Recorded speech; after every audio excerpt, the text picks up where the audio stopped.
Terry Bell in the Daily Dodge TV studios with today's Community Comment. Thank you very much, Jake, and welcome back, everybody, to Community Comment on a Monday. And our guest today is Beaver Dam Mayor Bobbi Marck. And Bobbi, boy, I tell you, the last time you were on Community Comment, circumstances were very different, weren't they? Yes, they were.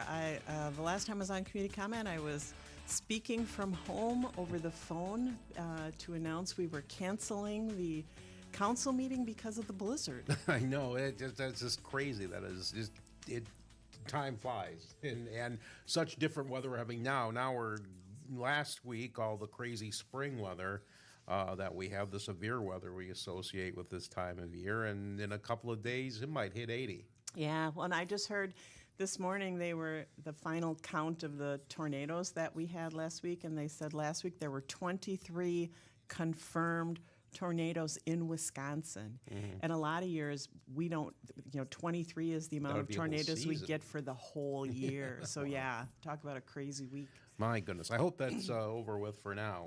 We'll see. We're going to talk about all kinds of things today. If you have a question or a comment for the mayor, you can call or text us at 920-887-9595, or you can call the WBEV studio line at 885-4446. Well, also, since the last time we spoke, we have had an election, and a new city council will be seated tomorrow night, but it won't be a whole lot different from the previous council. Correct. With the election on April 7th, we now have, we re-elected half of our city council, which this year was all the even districts. So that means we have two new alders. In District 2, we have Bart Radke, who is replacing Elwood Flaherty, who decided not to run for re-election. And then in District 8, we have Julie Wendt, who is replacing Joe Bonnet. And then we continue to have Chris Olson, Jeff Bierman, Andrew Perkins, Zach Zopp, and Jennifer Hiley, who all ran unopposed. Okay. And so what happens tomorrow is an inauguration meeting, and tell us what exactly happens at a meeting like that. Wait, first I have to make a correction. Okay, thank you. Zach Zopp did not run unopposed, but he beat his opponent. That's true. Yeah. So actually the inauguration is very simple. We simply ask the alders to stand up and come forward, and the clerk reads the oath, and they recite the oath, and that's it. Mm-hmm. Pretty straightforward. You'll elect a president, which is a position that doesn't have a lot of responsibility. Yeah, in addition to swearing in our new alders and myself, we also will confirm all of my committee appointments. With every new election, there's just some adjustments and renewal of. There are 13 committees that I appoint people to. Some of them involve just alders. The administrative and the operations committee are made up of all alders. But then the other 11 committees, most of them are a mixture of alders and citizens. So we will confirm those appointments at that meeting, and then we also elect the council president, who his or her biggest responsibility is if ever I'm not able to be at the meeting, then they become the presiding officer at the meeting, and they run, they can control the meeting. Okay. I was wondering, too, I imagine it's too late if anybody is interested in being a citizen member of a committee for this round, but when would the next opportunity be for someone who is not on the city council who would like to serve on a committee? They should just shoot me an email and let me know if they're interested in serving, because to be honest, regularly we have people who, for whatever reason, they decide they're no longer able to serve. All of our committees have varying term lengths. Some of them, they have to be renewed every year. Some of them are renewed at the end of April. Some are renewed in December, at the end of the year. So the terms are all over the board, and so we're approving them all now, but that doesn't say when those people's terms are up. Mm-hmm. So yeah, if anybody has any interest in serving on a city committee, They should just shoot me an email, tell me a little bit about themselves, what kind of committees they'd be interested in serving on. Some of our committees do meet during the business day, so that does, is a barrier for some people, and some of them meet in the evenings. But yeah, we would love to have more people involved. Yeah, I'm thinking just off the top of my head, the Police and Fire Commission is one that involves elected representatives as well as citizens. Correct. Yeah, okay, very good. We need to take a quick break right here, but we'll be right back. You're listening to Community Comment on 95.3 WBEV, powered by Daily Dodge. This week's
And just like that, we are back with more community comments. So in the Daily Dodge TV studios, here's Terry Bell. Thank you very much, Jake, and welcome back, everybody, to Community Comment. Our guest today is Beaver Dam Mayor Bobbi Marck.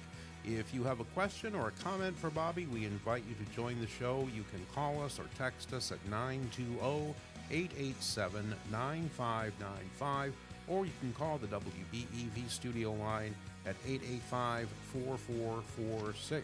I threw it to break before I had a chance to ask you about another thing that's happening at tomorrow night's inauguration meeting, and that's a discussion of wage adjustments for city employees. And I know this maybe ties into the whole discussion that's been happening lately about the responsibilities of the city administrator, or you can set me straight if I'm wrong about that. No, actually there's really not a lot of connection there.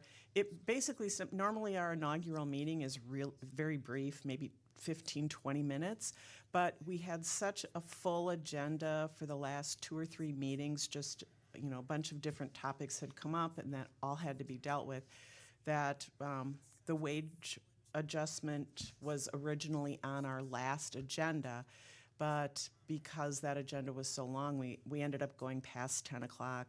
We decided to move that topic to the meeting tomorrow night, just because it deserves a thorough discussion. There's a lot going on, and so we want to be fair to our employees, but also take a close look at our budget, because basically what's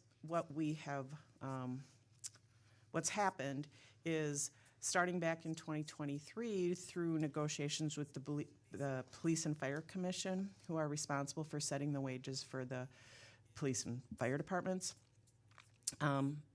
the city decided that we needed to look at the wage structure for all our employees, not just police and fire, that we were having a hard time paying fair and market wages, because each department was doing their own thing when it came to wages. We didn't have, at that point, an HR department overseeing that. And so back in 2023 or 24, the council approved a wage study to create a citywide wage grid structure to kind of help us going forward. Well, then that was under our previous administrator, and then when he left, that project got put on the shelf for a while. And then since our new administrator has come in, while we've talked about the need to continue this ultimate goal of having a clean wage grid and new job descriptions and everything comprehensive across the city, we've been postponing these wage increases now for years. And we have city employees who have been waiting very patiently.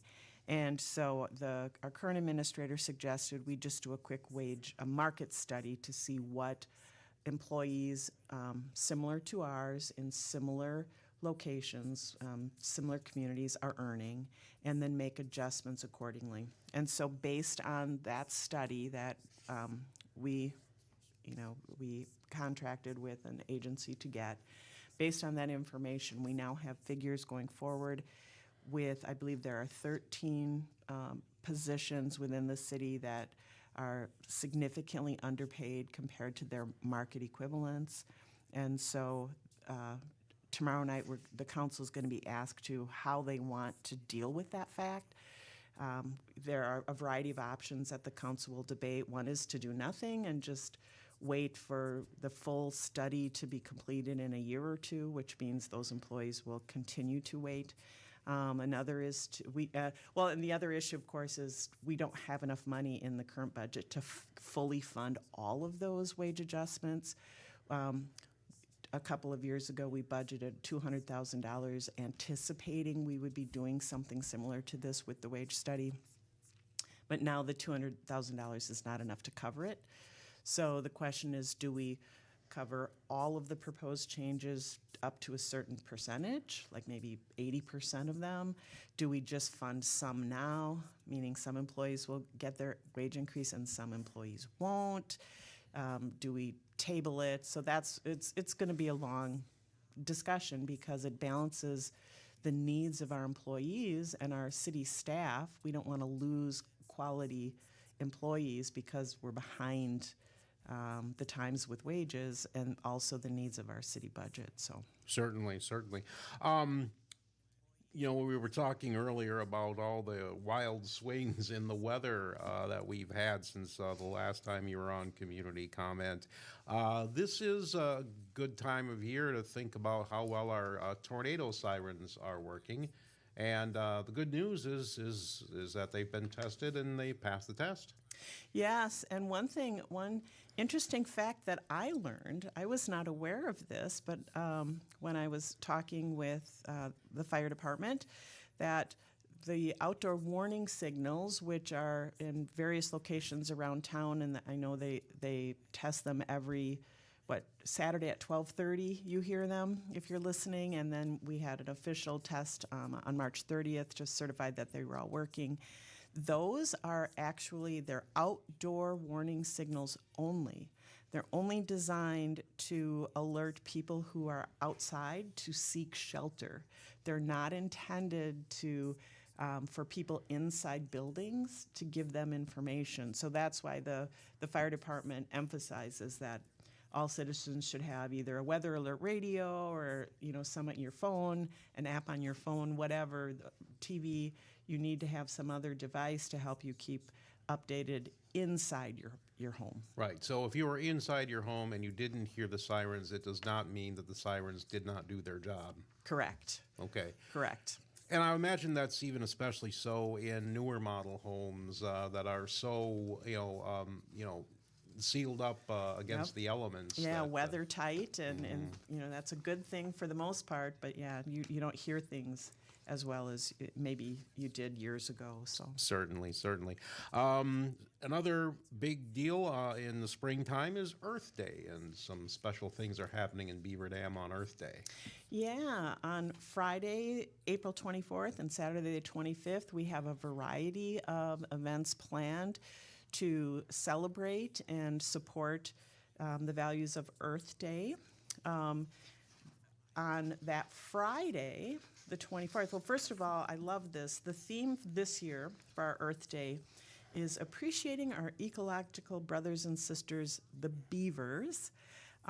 Local author Marilyn Thomas has written a children's book about Beaver Dan, who is a beaver, and talking about the benefits of beavers overall to the environment. And so that was chosen as our theme. On Friday, well, up and from now until Friday the 24th, they're having a beaver tribute themed photo, video, drawing, or sharing ways that you've been more environmentally conscious. They're asking people to send those in to the Beaver Dam Chamber and Visitor Center, either hashtag Earth Day 2026 Beaver on Instagram, or you can email them to the Chamber of Commerce or text them to that organization. And then they'll post all those as part of the theme. On Friday, there's also a pop-up Earth Day sustainable graffiti project. So if you're downtown, it's in the grass area between the movie theater and Stormy's there. And that's going to be in the evening on Friday.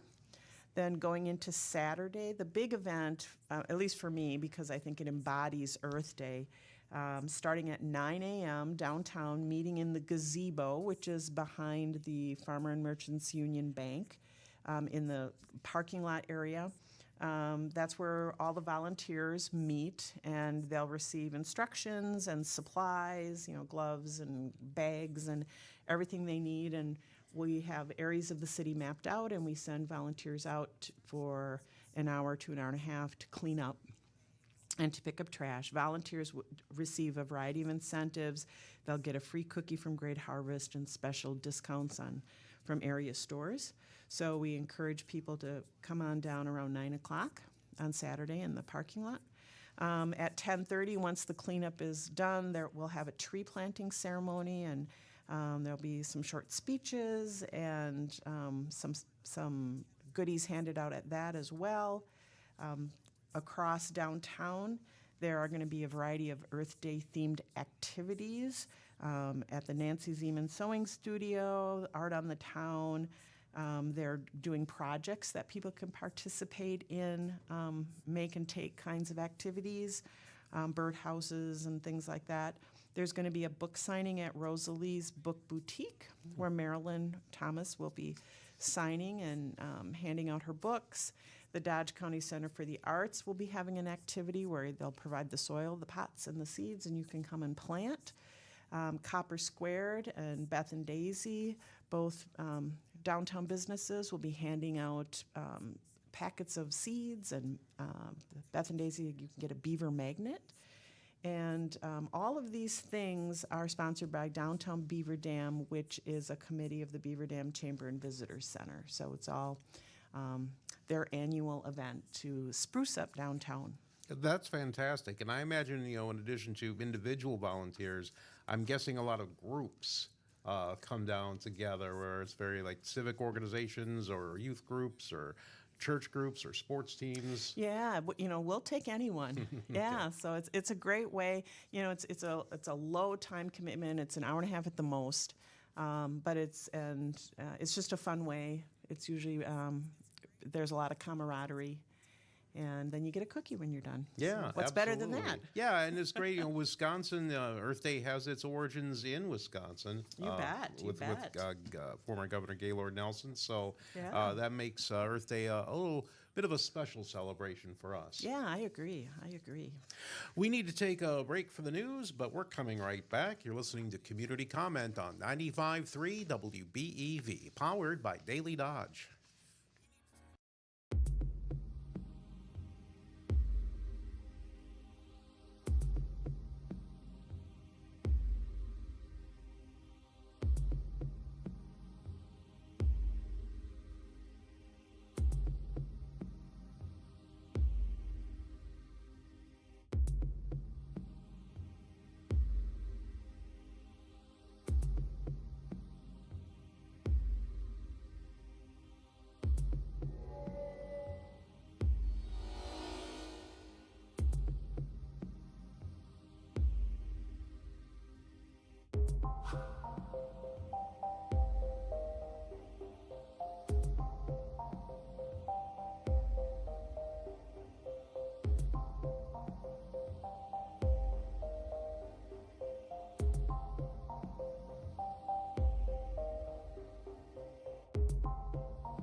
Bell.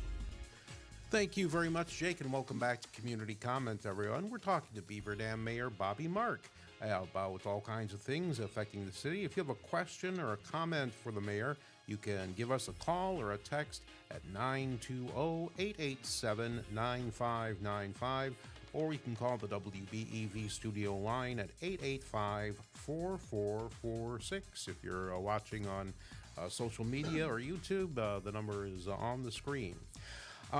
Springtime means people like to get out on their bikes, and Beaver Dam has bike repair stations to help people out when they get into a jam.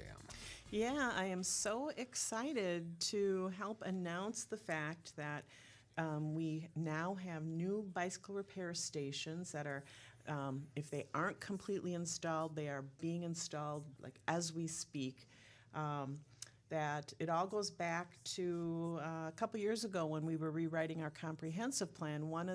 And we had this very large citizen committee that helped us write this plan. One of the things that came out of that plan was to make Beaver Dam more accessible for bicyclists and more outdoor recreational friendly. And so as a part of that goal of our comprehensive plan, we had a group of citizens who took it upon themselves to spearhead this project. And so we want to thank them, the Hometown Plan Group. And they envision, and this is such a wonderful example of one of the things that I think makes Beaver Dam really special, is we are really good at collaborations. And this project is a collaboration between the City of Beaver Dam, the school district. We had an Eagle Scout by the name of Jackson Sawyer who helped. We had Sam's Well Drilling and Metalcraft of Mayville both donated materials or finishes. So we've had a lot of different players who have all come together. The Beaver Dam High School Engineering and Technology students in their metals class and their instructor Joe Kutzler constructed these bike repair stations, and they're now being installed.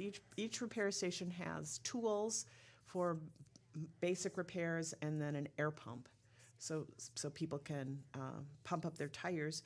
And there's going to be 3 located around town. One is in the Votech Park, which is close to the ice rink, that park there. That location was chosen because ultimately the Gold Star Trail that is coming in our direction from the east, that's where it will enter the city. So we thought that was a good location. And then there's also one at Swamp Park and one at Waterworks Park. That's terrific. Help form in my mind exactly what these look like. Well, there's a stand and then sort of arms coming off the stand, and they have tools like wrenches and things like that that are part of it, but then they're attached to a long cable. So you can use it, but it doesn't leave the station.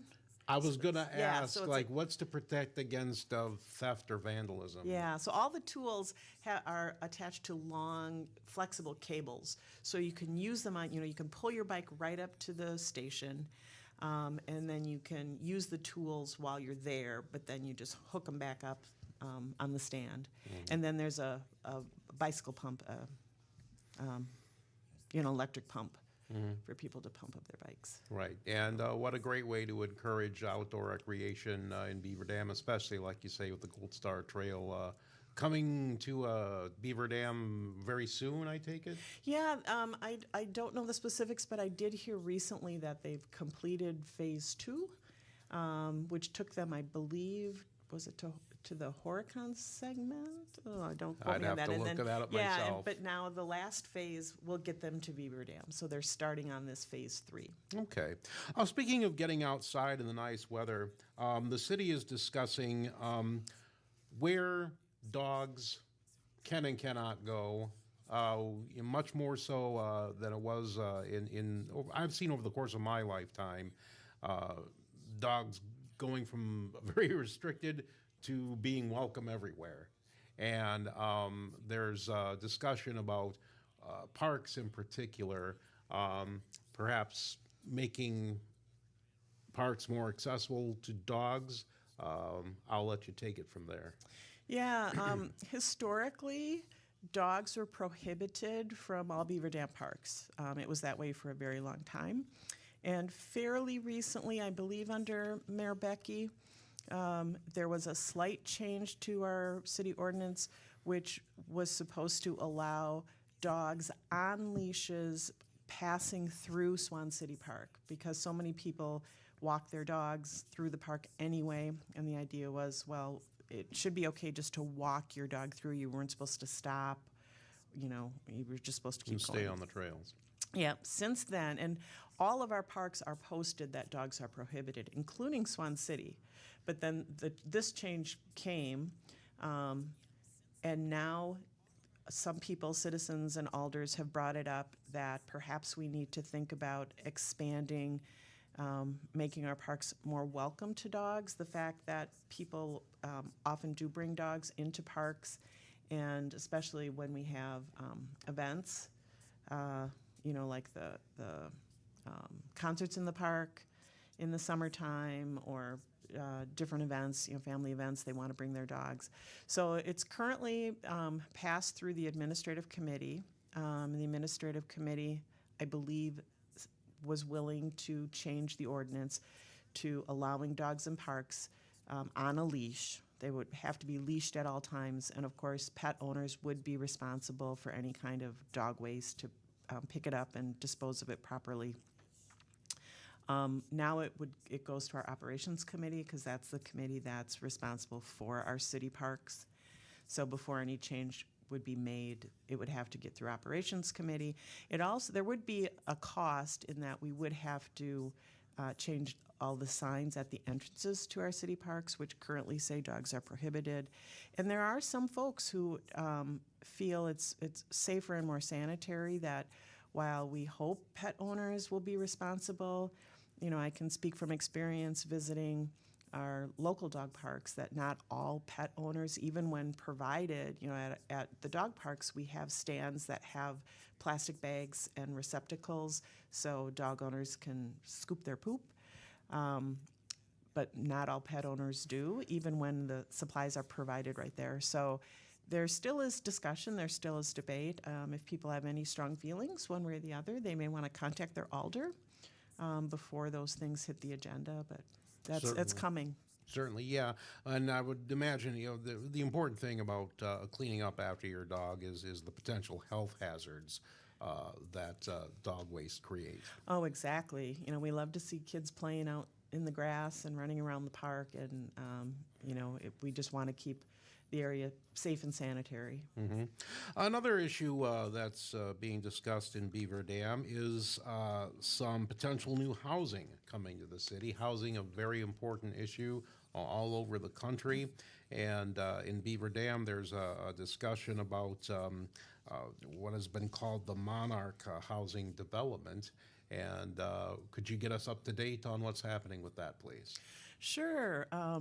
The Monarch development is on the corner of La Crosse and 3rd Street. It's right on the lake. For those who have been in Beaver Dam a while, it was the site of the old hospital that had been an eyesore and had been abandoned. And the city was very, very pleased when we finally had a development partner come forward who wanted to redevelop that area into housing. And it makes perfect sense because all of the area around this parcel is housing, single-family homes. And so they've been building. They actually started construction before COVID, and then COVID kind of, put a crimp in things. So it's been going slower than everyone anticipated, but they've made some great progress. They have what they call the stack flats, which are the condos right on the lake, and I believe most, if not all, of those condos have now sold. They've also built 2 single-family homes right on the lake, which I believe one is sold and maybe the other is in the process of being sold. They've built what they call villas, which are single-family townhomes in 2 rows along the central area of the development. And then the original plan called for an apartment building in the next area that they're developing. But those plans are now, the company is proposing to change the apartments to, I believe there's some single-family homes, some single-family townhomes, which are multi-story, and then some, I don't recall if they're duplexes, I think they're fourplexes, where it's single level, zero stair entry ranch homes for people who are looking for that ability to live on a single level. So that's the change from apartment building. Obviously, we're talking about less population density, which is better in some ways, but also has some drawbacks compared to the original plan.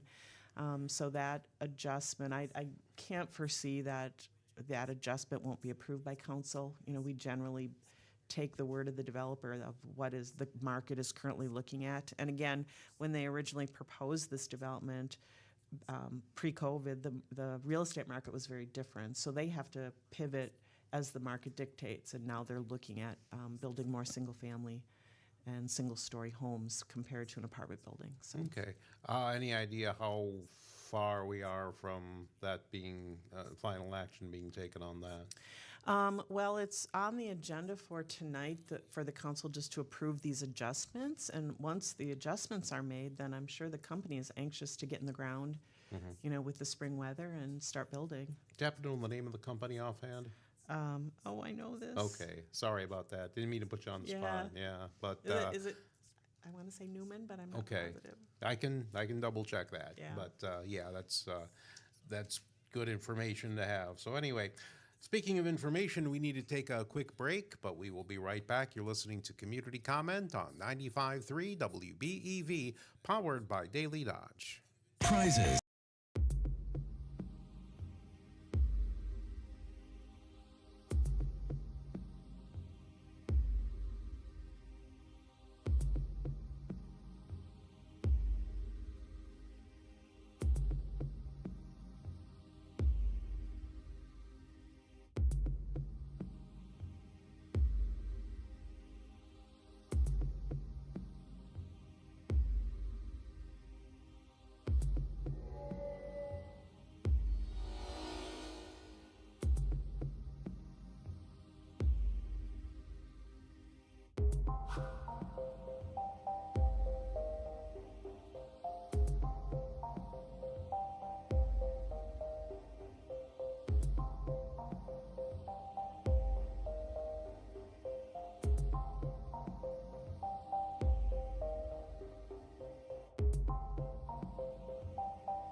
TV studios, here's Terry Bell. Thank you very much, Jake. Welcome back to Community Comment, everybody. Our guest today is Beaver Dam Mayor Bobbi Marck. If you have a question or a comment for the mayor, you still have a few minutes to chime in. You can call us or text us at 920-887-9595, or you can call the WBEV studio line at 885-4446. Boy, we're really coming up on the busy season when it comes to community events, and there are a lot of them happening in Beaver Dam in the weeks to come. Yeah, we're gearing up for that summer weather and looking forward to those warmer days. Lots of things going on. Starting that first Saturday in May 2nd, we'll see our farmers market, our weekly farmers market. So lots of people look forward to that. Sure. The fresh produce and the craft items and the baked goods and all that. And good that's stuff. still in the parking lot across Awuga? Yep. Same as last year, 8 to noon every Saturday. All right, very good. What other events are coming up this spring? One thing I'm really excited about is on May 16th, the Dodge County Historical Society is sponsoring an archaeological dig at Swan City Park, and this is going to be so cool. I don't know if a lot of people realize, but Kurt Sampson, who's the director of the Historical Society or the curator for the museum, he has a degree in archaeology and a background in archaeology. And the area, Swan City Park itself, is very historic, and there's been a lot of things going on there for decades. And so what the Historical Society plans, it's a family event on May 16th, and they're going to have stations set up so that parents and kids and community members can all help to do a little bit of an archaeological dig in the area. The next phase of Swan City Park renovation will involve the area that is now, it used to be the petting zoo, and now it's the playground area. There's that little stone fence wall that goes around it. Originally, that was the hotel. That was the site of the Grand Hotel for the resort that made up Swan City Park. And so they assume that there's probably a lot of artifacts that have gotten buried over the years as the people, staying in the hotel and traveling around the grounds.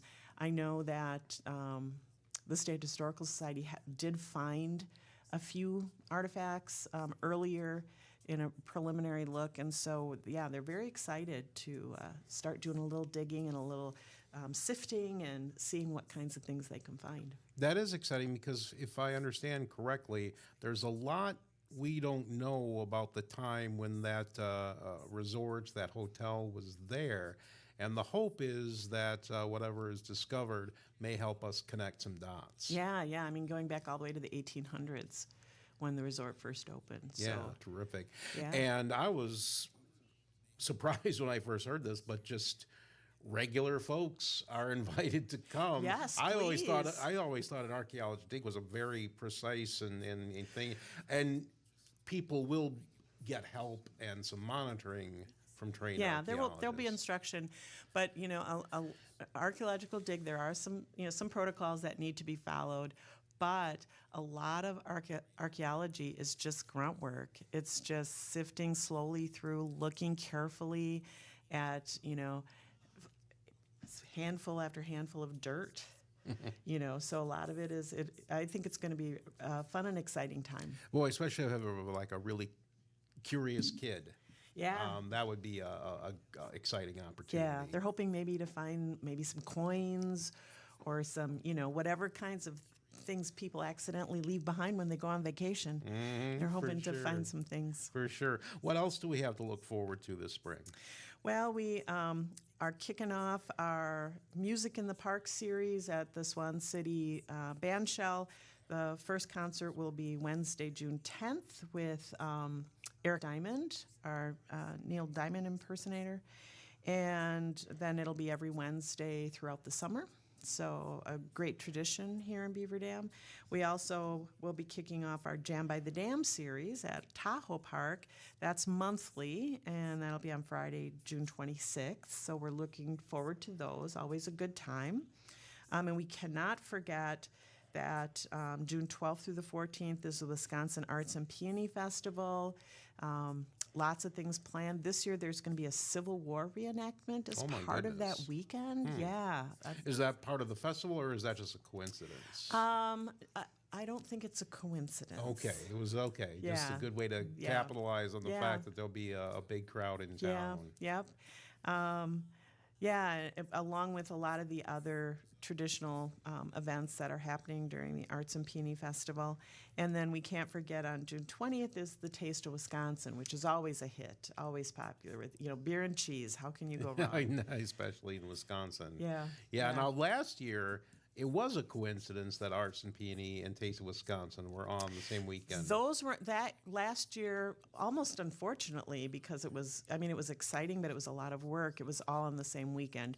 This year it gets back to normal. The Arts and Peonies Festival is June 12th through the 14th. And then the Taste of Wisconsin is the following weekend. So you get a little bit of a break in there. And I should also put in a pitch, because for both of those events, as much fun as they are, they require a lot of volunteer help.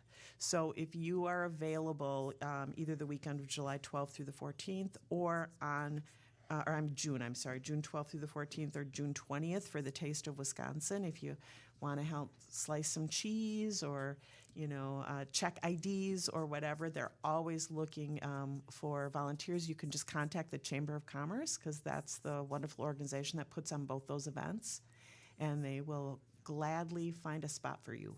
Absolutely, because volunteers are so important. These festivals don't go without volunteers, and in Beaver Dam, we have lost festivals for a lack of volunteers. So it just goes to show, if we don't take care of these things, they can go away. Yeah, well, and as long as you bring that up, we could mention it's not until July, but the second weekend in July, we're bringing back Beaver Fest. And the only reason we've been able to do that is because we had a very ambitious group of volunteers who are working with the Chamber of Commerce Leadership Beaver Dam class, Right. the program that the Chamber offers.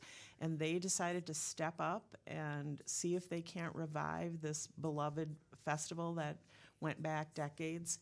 And so that'll be coming up in July. And I'm just so pleased and proud that they were able to pull it all together, and it looks like we're going to have a really fun weekend in July with fireworks and beer and all that good stuff. So Yeah, an uncle of mine once said that, so maybe said it several times. I heard him say it once, that it's not just enough to live in a wonderful place.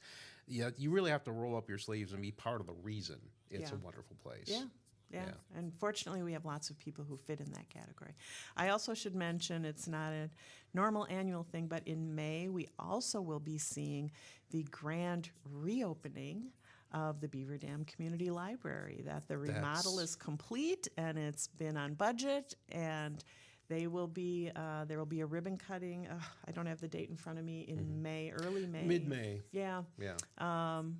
For the community to come on in and check it out. It's going to be beautiful. I think Sarah Corneyer is addressing the Common Council tonight. Yes, yep, to talk about that, exactly. Yeah, she was on our show last week, and it is pretty exciting. It's nice. I mean, it's been more than 40 years since the library building has had a good going over. Yeah, and while many things have stayed the same, we still read books and enjoy activities at the library. So many things in the last 40 years have changed about how average citizens interact with media, computers and the opportunity to meet in small groups, that the old library just didn't function as well as it could have based on how people use libraries today.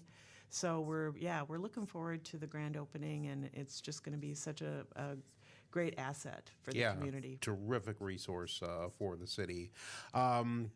We're quickly running out of time. If there's any parting words you'd like to share? I think we've kind of covered it. I think we have done a pretty thorough job today. Very good. Yeah. Beaver Dam Mayor Bobbi Marck, thank you so much, as always, for joining us on Community Comments. My pleasure. And thank you for listening to 95.3 WBEV, powered by Daily Dodge.